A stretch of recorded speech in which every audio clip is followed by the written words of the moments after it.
There is a sound the executioners of Paris were never trained to expect. Not a scream, not a prayer choked into panic. Not the hollow silence of someone who has already died inside. It was singing, Latin, steady and clear 16 women, voices braided together as they walked toward the guillotine, like they were processing toward an altar instead of a scaffold. And every time the blade fell, the hymn continued thinner by one voice, but unbroken. The crowd, a crowd that had learned to treat death like theater, didn't know what to do with that. For months, they had cheered executions the way people cheer sport. They had shouted insults at prisoners, begged for faster work, demanded more names. The revolution had taught Paris to clap for the end of a stranger's life. But that afternoon, the city went quiet, because what they were seeing didn't fit the script. They were the Carmelites of Compiègne, cloistered nuns. Women who had lived behind walls for decades. Women whose entire lives had been measured in prayer, hours, and silence. They hadn't marched in political clubs. They hadn't plotted coups. They hadn't carried weapons, and the revolution was going to kill them anyway. One of them was named Constance. She was 29, the youngest in the group. She had spent 9 years in the convent without stepping into the world beyond its gates. The first great public square she would ever truly see was the Place du Train Renverse, where the guillotine waited, where the stones were darkened with weeks of blood, and Constance would be the first to climb. Before she moved toward the steps, she did something that made even hardened witnesses remember the details decades later. She turned back and knelt in front of an older woman at the end of the line. The prioress, Mother Teresa of St. Augustine, asked in a voice that didn't wobble, "Permission to die, Mother?" It was the language of the convent, not theatrical, not defiant, the language of obedience and love, the same way a novice might ask permission to speak in the chapel, or to leave her seat, or to begin a task. Mother Teresa's hand lifted, gentle as a blessing. She touched Constance's face like she had done 1,000 times in quieter rooms. "Go, my child." Constance kissed a small statue hidden in the prioress's palma, little virgin of terracotta, smuggled, protected, carried like a heartbeat. Then she rose and stepped forward. The executioner's assistants moved to help her up. Constance waved them away. She climbed alone. She kept singing until the blade ended her voice, and the hymn continued with 15. This is not a folk tale, not a saint's legend grown in the retelling.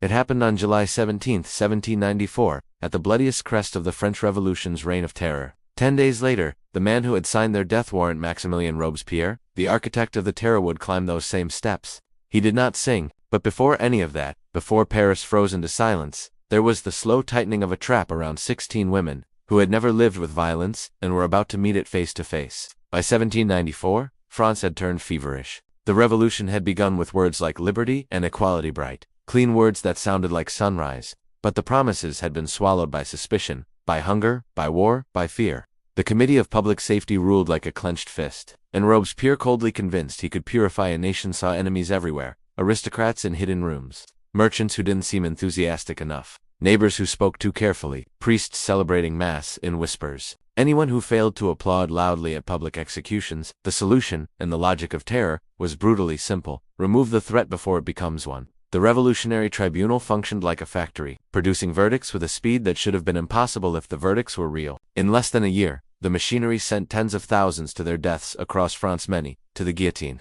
In Paris, executions became routine. Some days, 30 people died before dinner. The executioners developed a rhythm, so practiced it looked almost like work in a dockyard. Load, bind, position, drop, clear, next. When they were efficient, they could kill a person in a couple of minutes. The Place du Train Renverse, one of the major execution sites, ran nearly non-stop. In a matter of weeks, hundreds died there, blood soaked into the seams of the cobblestones. People complained about the smell like it was a broken sewer line.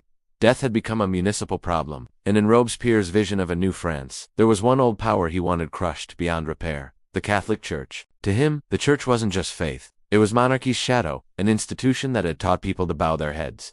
He wanted a republic that bowed to nothing. So churches closed or were repurposed into temples of reason.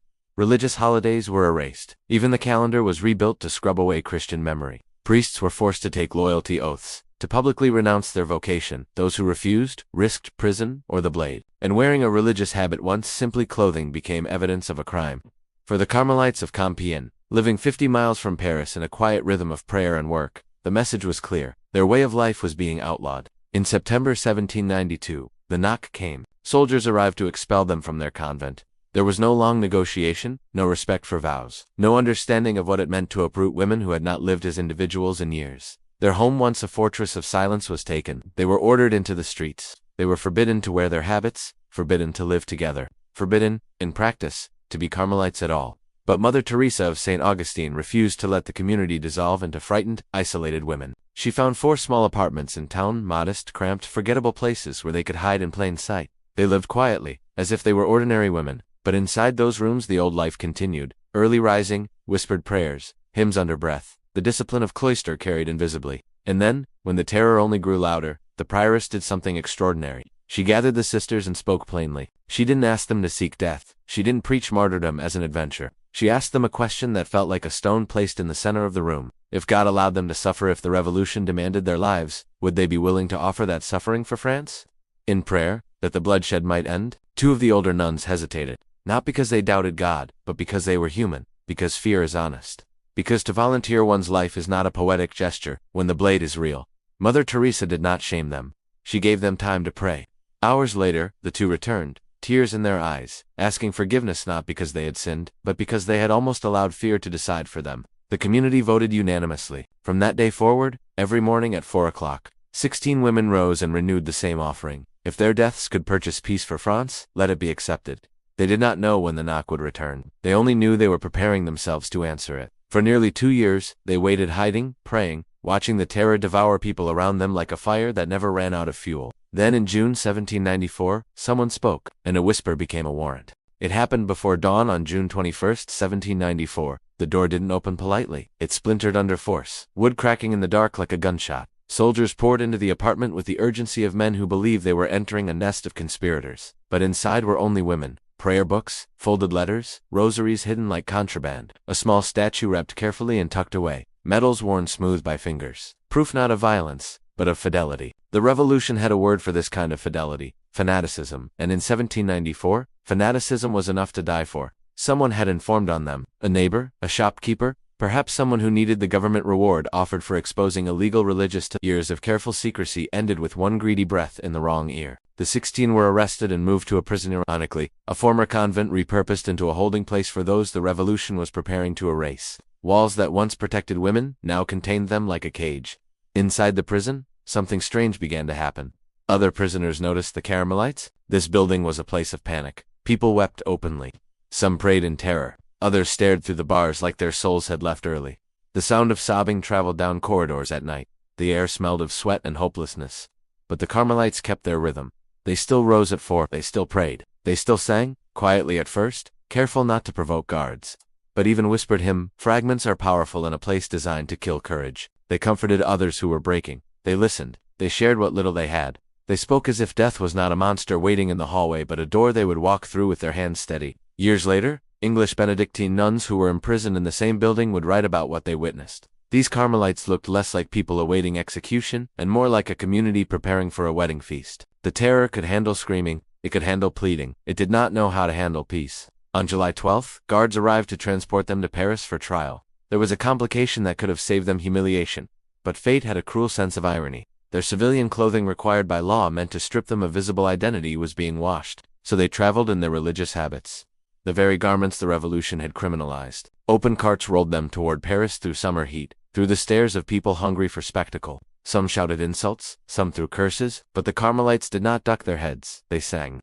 Hymns carried above the rattle of wheels and the noise of the street. The sound was not loud in a defiant way. It was simply consistent, like breathing. By the time they reached the city, rumors had already spread. 16 nuns were coming to trial, and they were singing like they didn't understand they were going to die. Paris, in 1794, had a courtroom for this institution designed to look like justice while functioning as an assembly line. The Revolutionary Tribunal. No presumption of innocence, no real defense, no appeal. Proceedings that existed to provide paperwork for what was, in truth, state-sponsored killing. The prosecutor was Antoine Fouquier-Tinville, a man who had sharpened his conscience into a tool.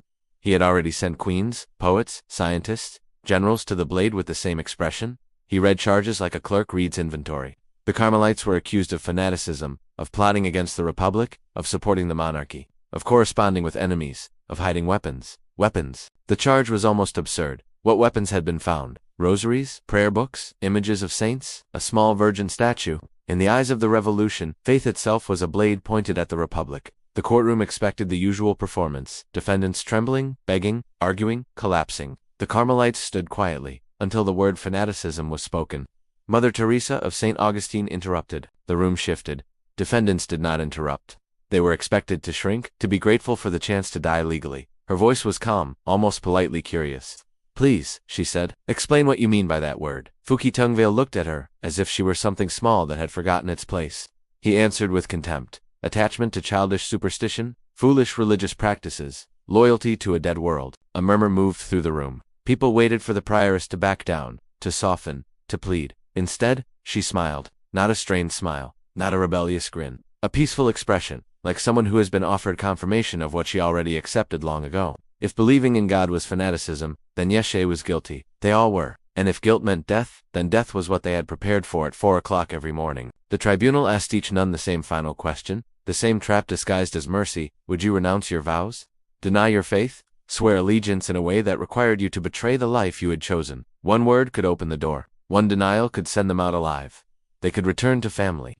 They could become ordinary women again. They could live. Constance answered first, no, then another, no, then another, no. 16 times the same simple refusal. No bargaining, no speeches, no theatrical martyrdom, just a quiet, unanimous wall. The verdict was decided from the start, but the moment still mattered, because the tribunal needed a performance of surrender. It did not get one. When the sentence was announced, death for all 16, the Carmelites did not crumble. They did something the courtroom couldn't categorize. They renewed their vows right there, in front of the men condemning them. They spoke the words they had spoken in their convent years earlier, the words the revolution had tried to erase from public life. Then they began to sing, not a funeral hymn, a hymn of thanksgiving. The guards hesitated, confused by their own bodies. Fuki Tungvale's face tightened, not in anger exactly, but in bafflement. Prisoners didn't sing after a death sentence. Prisoners didn't thank God for the blade, yet no one stopped them. Perhaps even the revolutionaries sensed without understanding that they were watching something their guillotine could not conquer. After the trial, the Carmelites were returned to prison to wait for the cart. On the morning of July 17th, they arose at 4 again. They prayed, they sang, and then they were loaded into open wagons with other condemned prisoners, 24 more men and women, who sat in various states of terror and resignation. The nuns began singing immediately, and for 3 hours as they rolled through the streets of Paris, toward the square that smelled like slaughter, their voices did not break. People stepped out of shops to stare. Women leaned from windows. Children pointed and asked questions. Adults refused to answer. Paris had watched thousands go to the guillotine. Paris had never watched anyone go like this. By late afternoon, the summer heat sat on Paris like a heavy hand. The air over the place, du train renverse, carried a smell that had become iron, rot, sweat, and the sourness of blood that had soaked into stone for weeks. Executions here weren't rare events. They were scheduled. The square had become a station in the city's daily routine. People walked past it on their way to errands, then paused to watch someone die, then kept walking. It should have been normal. But when the carts arrived on July 17th, normal fell apart. The Carmelites were singing as they entered the square, not chanting to provoke, not shouting slogans, singing the way they had sung in their chapel, as if the world outside had simply become another corridor of the convent. Their hymn floated above the murmurs of the crowd, over the rattle of the wagon wheels, over the dull thump of bodies being moved. The executioner, Charles Henry Sanson, was waiting. He had killed thousands. He had seen every human expression of fear and defiance. Hysterical prayer, curses so vile they startled even soldiers, quiet collapse, angry spitting, desperate bargaining. He knew the shapes of terror, the way a butcher knows cuts of meat. He had not seen this. The nuns asked permission to sing one final hymn before the executions began. Sanson agreed. Maybe curiosity, maybe respect, maybe simply the strange, unavoidable feeling that something in the square had shifted, like weather changing without warning. They sang the Veni Creator Spiritus. 16 voices, clean and steady. Come, Holy Spirit. For a moment, the square became something else. Not a killing place, but a place where people were forced to remember the existence of the soul. When the hymn ended, the Carmelites renewed their vows one last time, as if they were sealing themselves with words. Then Mother Teresa announced the order, youngest to oldest. Constance would go first. The oldest, including the prioress herself, would go last. It wasn't cruelty, it was deliberate discipline. The older women would stand behind the younger ones like pillars, offering steadiness to the end. No sister would face the steps alone without the gaze of her community. Constance stepped forward.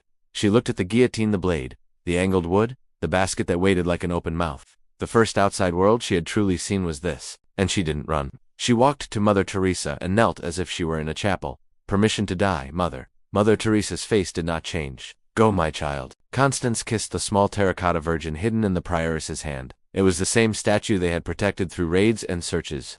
The same object that had become more than clay and anchor, in a world trying to dissolve them into nothing.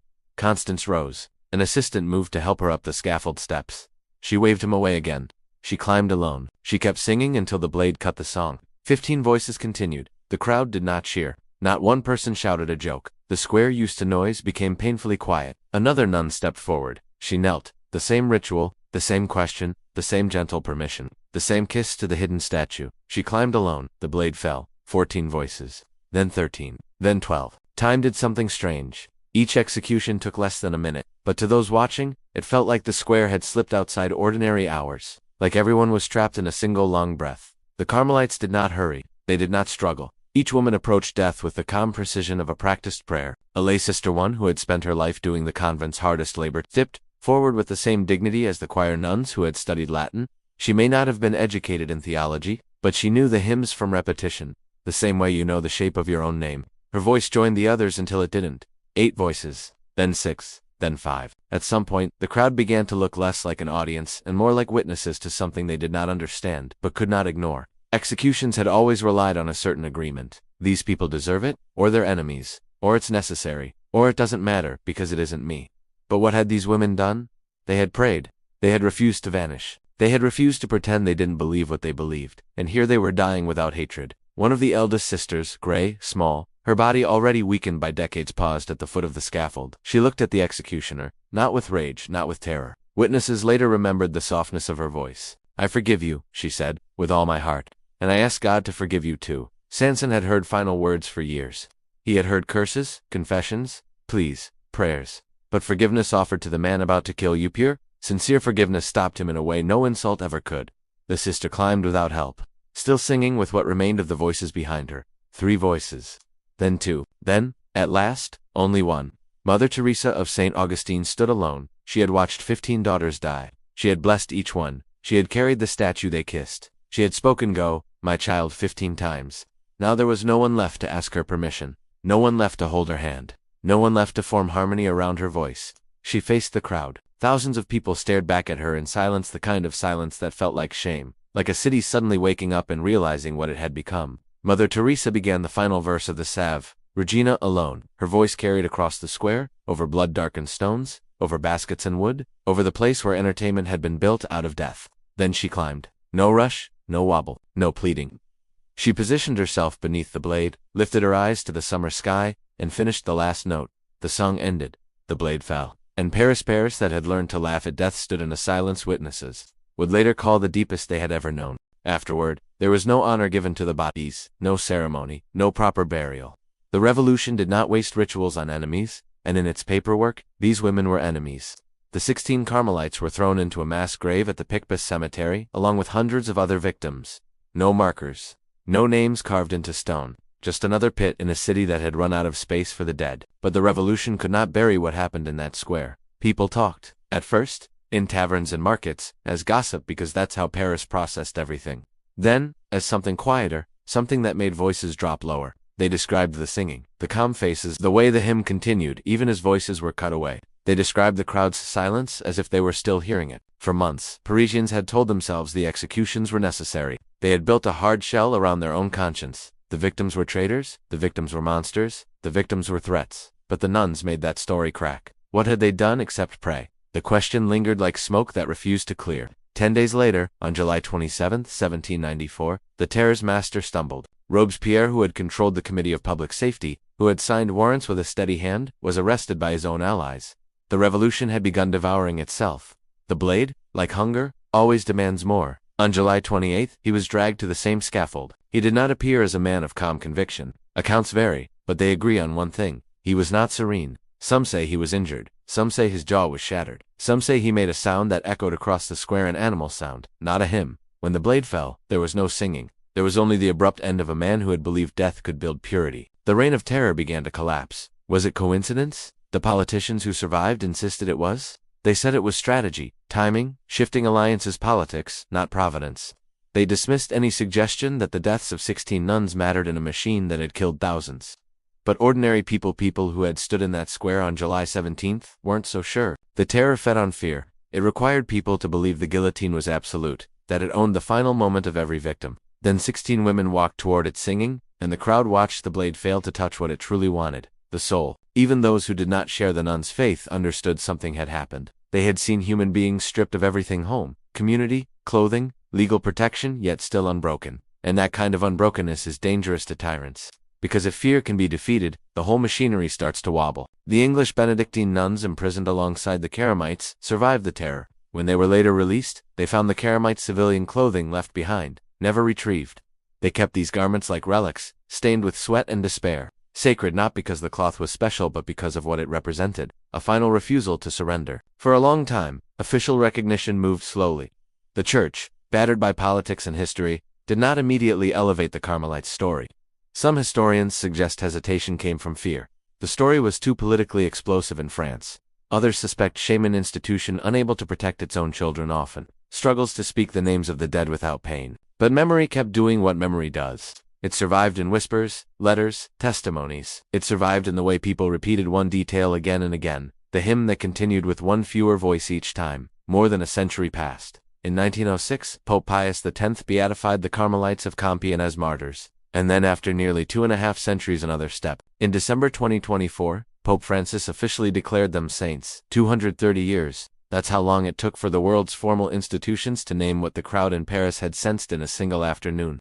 That these women had turned a killing ground into a place of witness. Today, Picpus Cemetery still exists, hidden behind walls, away from tourist routes. Many Parisians have never been inside. It is quiet trees, grass, a small chapel, names on a wall, hundreds of victims, most forgotten by the noise of history. But 16 names keep returning. Constance, Marie, Julie, Teresa, women who chose death over betrayal, and answered terror with music. Every year on July 17th, a small group gathers at Picpus. They light candles, they pray, and they sing the same hymns the Carmelites sang on the road to the Guillotine. Salve Regina, Veni Creator. As if the song itself is a bridge between centuries, did their deaths end the terror? History can't prove a direct chain like that. The fall of Robespierre had political causes, alliances, fear among his colleagues, the revolution's own internal rot. But we do know this: 10 days after 16 nuns died singing, the architect of the terror died on the same scale. And 230 years later, people still remember the names of 16 women who refused to surrender what they believed, while the names of the men who mocked them and processed their paperwork blur into history's background noise.